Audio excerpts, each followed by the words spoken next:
নমস্কার বন্ধুরা, আমার পরিবারের সকল বন্ধুদের ভালোবাসা জানিয়ে আজকে নতুন একটা ব্লগ শুরু করছি। আমরা চলে গেছিলাম মায়ের মন্দির দর্শনে। তোমরা কোথায় ভাবছো বন্ধুরা?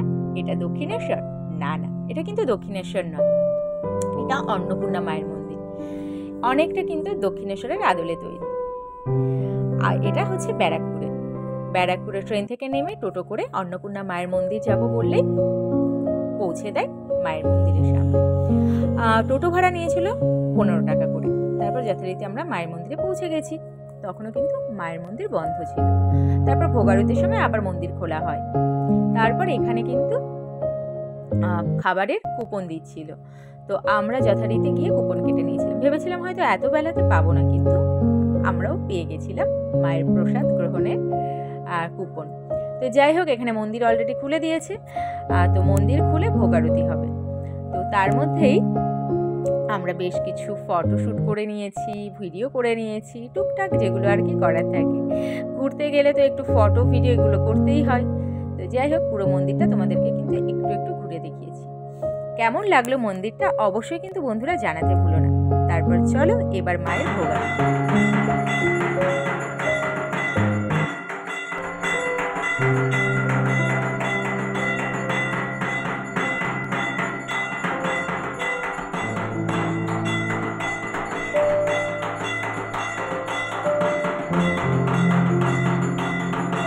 মায়ের ভোগ আরতি হয়ে যাওয়ার পর সেই প্রসাদ ভক্তদের সবার প্রথমে মায়ের অন্নভোগ দেওয়া হয়, তারপর সমস্ত প্রসাদ দেওয়া হয়।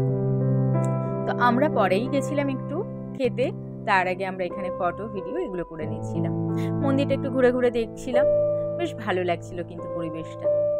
আবারও ইচ্ছে থাকলো আবারও যাওয়ার। তো তোমাদের ভালো লাগলে মন্দিরটা অবশ্যই তোমরাও একবার যেতে পারো, খুব কাছেই কিন্তু এই মন্দির। এখানে দেখো মেয়েরা পায়রাগুলোকে ওরা কিন্তু ওরা আর পায়রা ওড়াতে পারছিল না। পায়রা দেখে ওরাই বোধহয় ভয় পাচ্ছিল, এরকম একটা অবস্থা। পায়রাগুলো কি সুন্দর খাবার খুঁটে খাচ্ছিল, দেখতে বেশ ভালো লাগছিল। তো যাই হোক, তারপর আমরাও খেতে চলে গেলাম। এই যে আমরা কিন্তু বসে পড়েছি।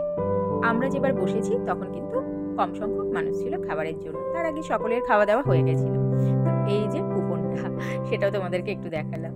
তো পাতে পড়ে গেছে ঠাকুরের অন্নভোগ এবার দেবে। সবার প্রথমে দিয়ে দিয়েছিল আলু ভাজা, বেগুন ভাজা, যার যেটা পড়েছে আর কি। মায়ের অন্নভোগ সকলে দর্শন করো। তারপর মায়ের অন্নভোগ খেয়ে তারপর এখানে পড়ে গেছিল পাতে সাদা ভাত। আমার কিন্তু সাদা ভাতের পরে যা যা খাবার দিয়েছিল সেগুলোর ভিডিও করা হয়নি, আমি সেগুলো বলে দিচ্ছি। আসলে খাওয়াতে ব্যস্ত ছিলাম, ভুলে গেছিলাম ভিডিও করতে। দিয়েছিল মুগ ডাল লাউ দিয়ে, তারপর ছিল একটা মেশানো কিছু একটা সবজি, আর ছিল এঁচোড়, চাটনি, পাঁপড়, পায়েস, মিষ্টি।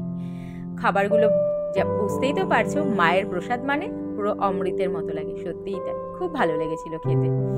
তো ডালটা ছিল অসাধারণ, খুব টেস্টি।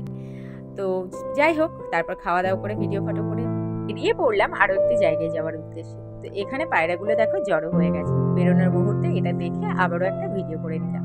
তো ভিডিওটা কেমন লাগলো বন্ধুরা অবশ্যই জানিও। আবার কোথায় গেছি সেটাও দেখাবো। টাটা।